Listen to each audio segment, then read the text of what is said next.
Welcome to daily blog उभरता Bharat channel. आज मैं दोस्तों जो वीडियो कवर किया है वो है कि टूबरों का है। बड़ा हंसी मजाक के साथ है, फनी होता है, लेकिन फनी में वो सब कुछ कह देता है। उसमें है कि पाकिस्तान बाइकॉट G20, जो कि G20 जम्मू कश्मीर में हुआ था, उसको भरपूर प्रयास किया पाकिस्तान मीडिया ने कि उसको बाइकॉट करने का, जिसमें उसने तुर्की, चाइना, सऊदी अरबिया को सहमत बना लिया। लेकिन वो कितना सहमति है पता नहीं, क्योंकि सऊदी अरबिया भारत का दोस्त है। चाइना तो वैसे ही उसको तो करना आना नहीं आना वो तो उसका अलग बात था। तुर्की के साथ भी कुछ कहने, जब जरूरत होता है तो सबसे पहले कुछ प्रॉब्लम होता है तो सबसे पहले भारत जाता है बचाने के लिए, या जलजला हुआ था या कुछ भी हुआ था तो उसका कह नहीं सकते हैं कि वो उसके साथ है, पाकिस्तान के साथ है या हिंदुस्तान के साथ है। भारतीय राज्य जम्मू कश्मीर की राजधानी श्रीनगर में G20 का जो टूरिज्म वर्किंग मीटिंग में पाकिस्तान बौखलाया हुआ था उस समय। इसे लेकर वो मीडिया में तरह तरह की भ्रांति फैला रहा था। पाकिस्तान में जम्मू कश्मीर में जो हो रहा था उसको विवादित क्षेत्र बता रहा था, क्योंकि जबकि 370 हटाने के बाद, 35A हटाने के बाद जम्मू कश्मीर वैसे भी हम भारत का अभिन्न अंग है, इसमें अभिन्न अंग का मान्यता मिल गया। तो वो विवादित क्षेत्र कहते, उसका विरोध करने के लिए वो एकजुट होने के लिए कह रहा था। चीन, पाकिस्तान समेत 5 देश इस मीटिंग में हिस्सा नहीं लिया। इसमें क्या है, इसमें तरह तरह का भ्रांति फैलाया जा रहा था कि इसमें कैसे होगा, ये जो है ये विवादित है जगह, यहाँ पर नहीं हो सकता है, इसको बायकॉट किया जाना चाहिए। तरह तरह का वो जहर उगल रहा था। आज हिंदुस्तान अगर G20 में जाता है तो फिर मेरे दिल को तीर लगते हैं। साला ये दुख का खत्म नहीं होता है। भाई लोग, जब से भारत में G20 समिट शुरू हुआ है, पोर्कियों के न सिर्फ दिल पर न जाने कहां पर जाकर तीर लग रहा है, और तीर ऐसा कि G20 के दूसरे देश भी पोर्कियों से ये कहने पर मजबूर हो गए। और ये तो उड़ता तीर में ले लिया भाई साहब आपने, क्योंकि भाई पोर्कियों ने कश्मीर में G20 मीटिंग रोकने के लिए पिछवाड़े का पूरा जोर लगा लिया, लेकिन घंटा कुछ नहीं उखाड़ पाए। G20 मीटिंग कश्मीर में ही हुई, जबकि पोर्कियों ने भारत के खिलाफ जमकर दुष्प्रचार भी किया था, दूसरे देशों से G20 बॉयकॉट की अपील तक की थी। G20 मुमालिक जो है उनके सियासी और मजहबी कायदीन से और हुकूमत से अपील करते हैं कि वो हिंदुस्तान में होने वाले G20 के इजलास में शरीक न हो। अरे कौन भौंक रहा है ये बदतमीज? सबसे पहले पोर्कियों तुम एक बात बताओ, चीन तुर्की को छोड़कर तुम्हारी सुनेगा कौन? वो यार आपकी हैसियत क्या है, औकात क्या है? आप बातें अपने मुंह के साइज से बड़ी बड़ी बातें करते हो यार। तेरा काम हो गया तुझे भाई, हालांकि पता पोर्कियों को भी है कि इनकी एक कोरी की औकात नहीं, यहाँ तक कि पाकिस्तानी मुगल आजम तो खुद बोलता फिरता है, कारी को कौन पूछता है? लेकिन इसके बावजूद भी बंदों को G20 बॉयकॉट कराना है। भारत G20 इजलास मकबूजा कश्मीर में करके सब अच्छा का पैगाम देना चाहता है। सिराजुल हक ने इस्लामी और दोस्त ममालिक से G20 कॉन्फ्रेंस के बाइकॉट की अपील कर दी। पर वैसे भी इन पोर्कियों के लिए ये कुछ नया नहीं है। पोर्कियों अक्सर ही किसी न किसी चीज का बॉयकॉट करते ही रहते हैं, कभी बॉयकॉट G20 तो कभी बॉयकॉट एशिया का, और जब इंडिया से रिलेटेड कुछ बॉयकॉट करने को नहीं मिलता तो अपने ही मुल्क में बॉयकॉट फ्रूट्स। फलों की कीमतों में कई गुना इजाफा हो चुका है, जिसके बायस गुजरवाला के शहरियों ने फलों के बॉयकॉट मुहिम चलाने का आगाज कर दिया है। लेकिन पोर्कियों की ये बॉयकॉट मुहिम कितनी कामयाब रहती है? 3 दिन का बाइकॉट किया या मुसलसल? 2 दिन का। अच्छा, आपने तो खरबूजा भी लिया, आपने तो स्ट्रॉबेरी भी लिया, नहीं ले सकते। अच्छा, 1 हफ्ते का बाइकॉट किया आपने, तो 1 हफ्ते के बाद रेट्स में फर्क आया नहीं और बढ़ गए। पैसा बर्बाद पहन। मतलब औकात खुद के मुल्क में फलों का बॉयकॉट कराने की नहीं, और बंदों को G20 बॉयकॉट कराना है।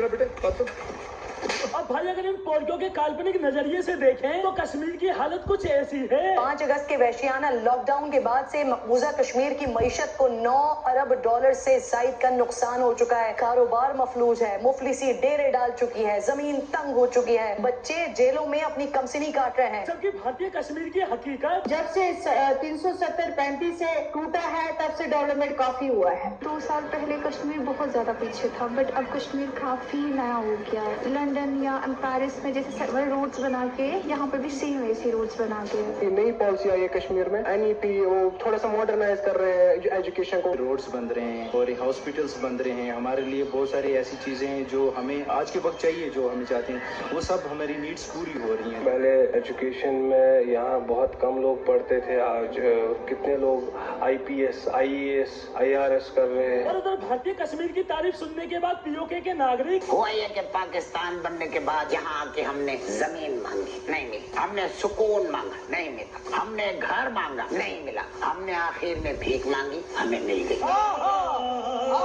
मतलब इन भिखमंगों को अपने मुल्क की चिंता नहीं, इन्हें चिंता है तो किसकी? भारतीय कश्मीर की। जबकि इन पोर्कियों की इस तरह जो कश्मीर में G20 का समिट रखा गया था, उसमें पाकिस्तान की नींद उड़ गई थी। G20 जो है उड़ा दिया था पाकिस्तान का नींद।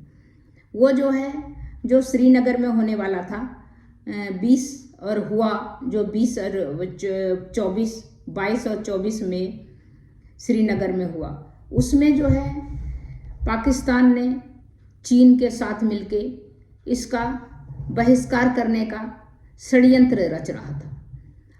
उसने क्या किया, पाकिस्तान इसको रोकने के लिए चीन, सऊदी अरब, तुर्की लॉबिंग करवाया। भारत की ओर से बैठक की तारीख घोषित कर दिया गया था। इसके बाद पाकिस्तान बौखला गया। पाकिस्तान का एक विदेश मंत्रालय जो है ये जारी किया, प्रेस रिलीज किया। पाकिस्तान 22-24 मई को 2023 को श्रीनगर में G20 टूरिज्म वर्किंग ग्रुप के बैठक आयोजित करने ने भारत के फैसले को कड़ा रोष व्यक्त करते हुए कहा कि यह विवादित जगह है, जबकि इसमें भारत विवादित जगह नहीं मानता है। सच बात यह है, जम्मू कश्मीर में लेह और श्रीनगर के युवा मामलों का एक सलाहकार मंच में 2 अन्य बैठक को निर्धारण उतना उसका निराशाजनक था। उसने बहुत भरपूर कोशिश किया बस इसका, लेकिन कुछ उसको रिजल्ट नहीं मिला। यह बयान से पाकिस्तान का बौखलाहट साफ साफ दिखाई देता है। भारत सरकार के घाटी का अनुच्छेद 370 हटाने के बाद जम्मू कश्मीर के आतंकी गतिविधियों को लगाम लगा दी। G20 टूरिज्म का रखने का पर्पस ये है कि पाकिस्तान हर समय प्रोपेगेंडा फैलाता है कि वहाँ पर नेट नहीं है, वहाँ पर सबको बंद करके रखा है, वहाँ पर बहुत त्रस्त कर रहा है। तो G20 कराने का मतलब है कि जब अगर कोई भी चीज़ इतना असुरक्षित है, जहाँ पर इतना बड़ा खतरा है सबके जान माल का, तो G20 कराना कैसे पॉसिबल है? तो वो एक कराने के बाद दुनिया को भारत ने बताने में कामयाब रहा कि G20 अगर कश्मीर में है तो कश्मीर का शांति व्यवस्था बहाल है, वहाँ तरक्की का राह पकड़ रहा है, वहाँ की डेवलपमेंट जो है, वहाँ का जो सभी जो बंद पड़ा हुआ था वहाँ का रास्ता सब तरक्की का राह पकड़ रहा है। बच्चे स्कूल जा रहे हैं, बुनियादी रूप से जो भी काम है वो अपना जो है रास्ता अग्रसर हो रहा है, रास्ता पकड़ के आगे बढ़ रहा है।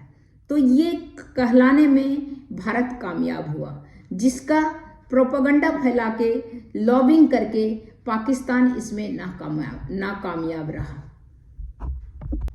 दरअसल कुछ दिन पहले अमेरिका ने लोकतंत्र का एक ऑनलाइन सम्मेलन आयोजन किया था, global declaration of mayors of democracy नामक इस सम्मेलन का हिस्सा लेने के लिए चीन और तुर्की को न्योता नहीं दिया गया था।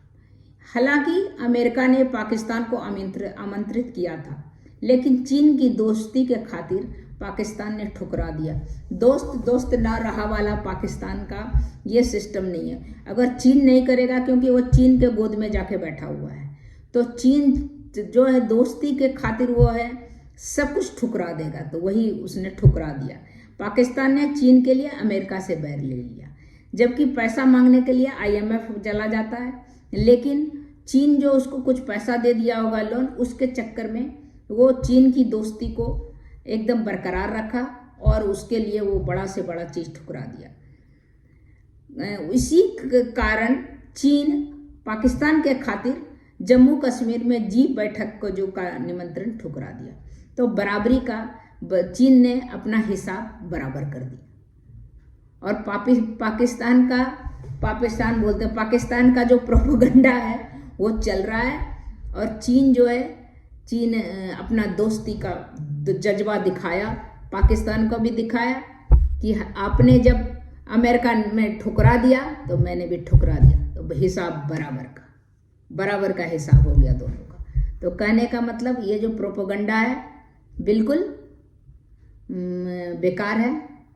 तो और बहुत अच्छी तरह से हुआ, दुनिया में सभी का मुंह बंद करने के लिए जो कि ये प्रोपेगेंडा फैला रहा था, कामयाब हो गया। चीन जो भी उसके लॉबिंग कर रहा था वो लोग कोई साथ दे के कुछ नहीं कर पाया। पाकिस्तान में जो महंगाई है वो किसी हाल में किसी को नहीं जीने देती है। हम किस तरह गुजारा करें सिर्फ हम जानते हैं। वहाँ को आटा नहीं मिल रहा है, बच्चे भूख मार रहे हैं। हम तो कहते हैं अल्लाह हमें अपने पास बुला ले, हमने नहीं किया ऐसा। आवाम को कफन मिल जाए बहुत बड़ी बात है, मैं आजकल के इस दौर में बोल रहा हूँ। ये तो इन पोरकियों की हालत है, लेकिन पोरकियों की इस हालत के बावजूद भी बंदों को इन मुद्दों पर कोई मसला नहीं। इनके तो बस 2 ही मसले हैं और वो मसले हैं, एक हमारा मसला फलस्तीन है, एक हमारा मकबूजा कश्मीर का। आपको वीडियो अच्छा लगा तो आप लाइक कीजिए, सब्सक्राइब कीजिए। और टूबरो का मस्त वीडियो है, इसको देखिए और बहुत मज़ा आएगा कि पाकिस्तान का अपने ही हाल बेहाल है और वो दूसरे पर हंस चला कौवे की चाल। तो वही बात है कि कौवा चला हंस का चाल, उल्टा मैं बता रही हूँ, कौवा चला हंस का चाल। तो वो यहाँ का बता रहा है कि शरीफ बनने के लिए चला है और कश्मीर का राग लाप रहा है। तो अपने पहले घर सुधारे, अपने आप को सुधारे, तब फिर वो कुछ कर सकता है। तो तब तक इतना ही, फिर मिलती हूँ अगले वीडियो में। तब तक के लिए नमस्कार। और मेरे वीडियो को पूरा अंत तक देखिएगा, बहुत मज़ा आने वाला है, टूबरो का है। तब तक इतना ही।